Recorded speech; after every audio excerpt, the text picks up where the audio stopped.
হঠাৎ করে মনে হলো রানীহাটি গিয়ে একটু অলোকের চা খেয়ে আসি।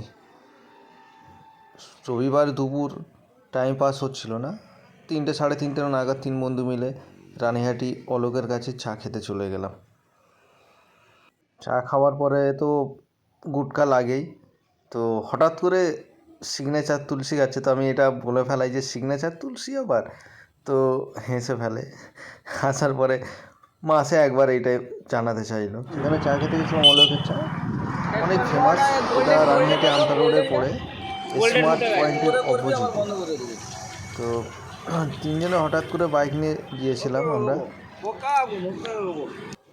তো চা খাওয়ার পরে আমরা আস্তে আস্তে বাড়ি ফেরার দিকে চলে আসি। এটা আপনার রানীহাটি, কলকাতাতে আসতে গেলে রানীহাটিতে নেমে ডান দিকে যেতে হয় আমতা রোডের দিকে। তো এটা মোটামুটি সিঙ্গেল ওয়ে, কিন্তু রাস্তাটা খুবই ব্যস্ততম রাস্তা।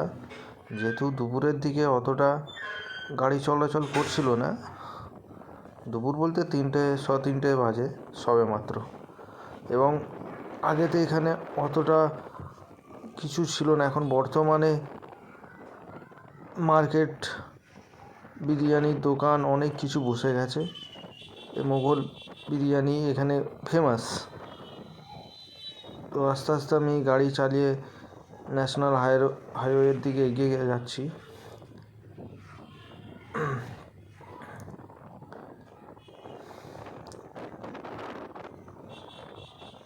তো আমার পিছনে বন্ধুরা বসেছিল, তো আস্তে গাড়ি চালাতে বলছিল।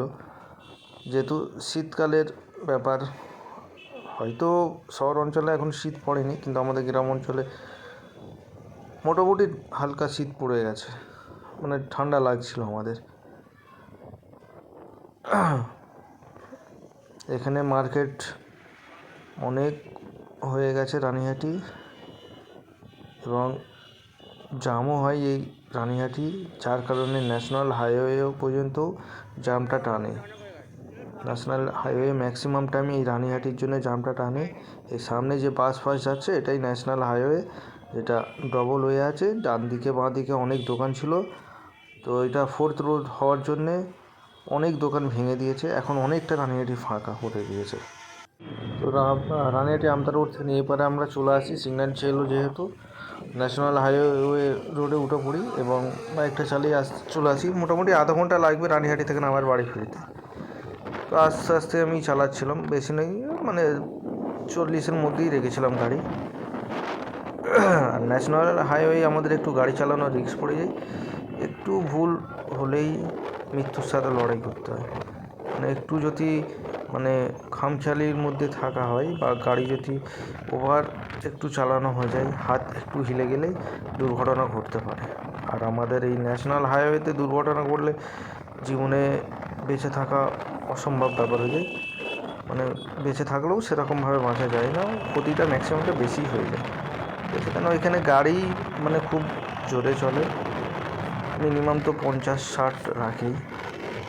আর এই সামনে আমাদের 5 লাখ বিডিও অফিস পড়ে, বাম দিকে যেটা আছে এটা বিডিও অফিস, এবং এটা আমাদের এসপি অফিস 5 লাখ মধ্যে।